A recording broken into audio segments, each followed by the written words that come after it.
singer na si John Arcenas ang kilalang may mahusay na portrayal sa Idol, The April Boy Regina story noong 2024. Nagsimula rin ang kanyang karera sa music industry sa Star Pop ng isang media agency.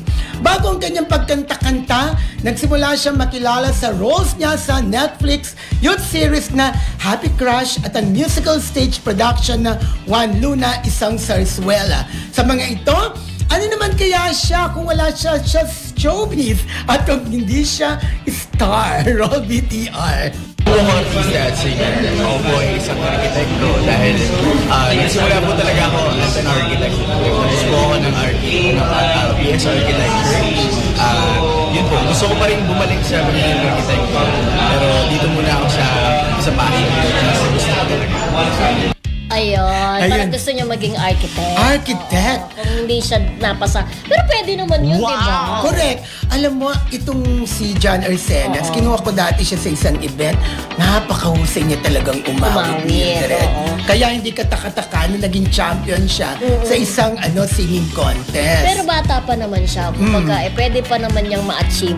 Kung artista ka naman, hindi naman yan magiging balakit, di ba? Marami mga artista, katulad ni Jody Santa Maria, na kahit may edad na, nakagraduate ng psychology. Correct. Kumbaga yung ambisyon nila noon, hindi pa rin naman huli, pwede pa rin nilang ma-achieve. Maraming ganyan. Di ba, si Yasmin Curdy, tinapos niyang studies niya, di ba? Maraming ganyan. Sino pa ba ang alam mo? Marami, tinapos niya. Si Rufa Gutierrez, kamakailan lamang siya gumraduate din. Ito rin ay sa influensya naman din ni dating yung Sir Herbert Bautista. Si Mayor Isko Moreno, di ba? Ang dami.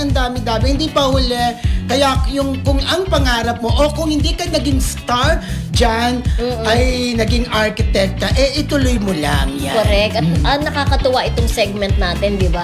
At least yung the other side ng mga artista, di ba, nalalaman natin na kung hindi sila artista, ganito pala yung magiging. At saka hindi lang yan, yung sa beauty tips natin, yung beauty secrets, alam mo, may mga nagpi-PM sa akin, water pala ang iniinom ni Snooki, sir, na kaya ang ganda-ganda niya. Kaya Sir Rodel, iinom na po kami ng water.